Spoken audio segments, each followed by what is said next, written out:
एक परिवार में पति पत्नी सास और ससुर रहते हैं। छोटा परिवार है जिसमें किसी की कोई भी वस्तु की कमी को नहीं है। बूढ़े माँ बाप अब रिटायर हो गए हैं और गांव में ही रहते हैं। बेटा एक प्राइवेट कंपनी में अच्छी पोस्ट पर है जो महीने का 50 से 75 हज़ार रुपये मिल जाते हैं। जो शहर के खुद के बने मकान में ही पत्नी संग रहता है।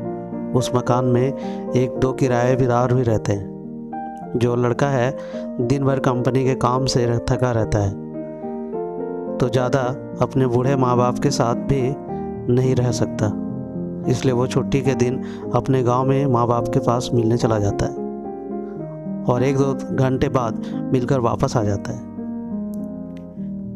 जो बहू है उसका नाम कामिनी है। वह भी अपने दैनिक घरेलू काम पर के दिन भर घर में बोर हो जाती है। शाम को जब पति आता है तो खाना खाकर तुरंत सो जाता है, जिसके कारण पत्नी अपनी शारीरिक सुख को भोग नहीं पाती है और मन में कुंठा उत्पन्न होती है।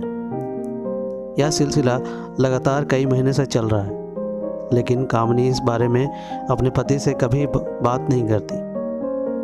कामिनी मन ही मन अपने पति से इस मामले में दूर रहती है, जिसकी भनक भी उसके पति को नहीं लगा। जब कामिनी से उसकी सास की बात फोन पर होती तो वो अपने के नाम पर बहाना मार देती और शहर में ही रहती। पति दिन भर ऑफिस में, पति ने अकेले घर में। यह अकेलापन कामिनी को एक ऐसे रास्ते पर लेकर चला गया जिसके बारे में कभी सोचा भी नहीं था। जिस मकान में कामिनी रहती थी उसी मकान में 2 और फ्लैट थे जिसमें किराएदार भी रहते हैं। उन्हीं किराएदार में एक कामिनी के उम्र का ही नौजवान लड़का भी रहता है। शाम के समय उस मकान में रहने वाले सभी लोग लगभग छत पर प्रतिदिन टहलने जाते थे तो कामिनी भी कभी कभी चली जाती। उसी दरमियान उस लड़के से कामिनी की मुलाकात होती है और फिर धीरे धीरे यह मुलाकात बढ़ती चली जाती है और दोस्ती भी बदल गई। कामिनी भी अब एक नए दोस्त बनाकर बहुत खुश हो रहती थी। पति के ऑफिस जाने के बाद कामिनी खाली समय में राहुल से बातें करती और धीरे धीरे दोस्ती इतनी गहरी हो गई कि कामिनी राहुल के अपने रूम में बुलाकर बातें करती और समय बीतता चला गया। कुछ समय बाद कामिनी को राहुल से प्रेम हो गया, जो उसके शादीशुदा जिंदगी में नहीं था। दोनों के बीच शारीरिक संबंध बनने लगे। धीरे धीरे कामिनी की जिंदगी गुलजार होती जा रही थी, लेकिन इसकी खबर पति को बिल्कुल भी नहीं था। कुछ दिन बीत गए। कामिनी की सास भी जो गांव में बैठी थी वो बहू से मिलने के लिए बिना बताए कामिनी के घर आ गई। बेटा तो ऑफिस गया हुआ था, लेकिन बहू घर पर ही थी और घर का मेन दरवाज़ा खुला था। तो घंटी बजाने के बाद कोई मतलब ही नहीं बन रहा था।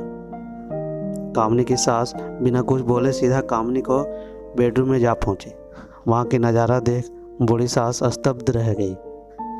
कामिनी और राहुल एक दूसरे के साथ बिना कपड़ों के बीच हम बिस्तर थे।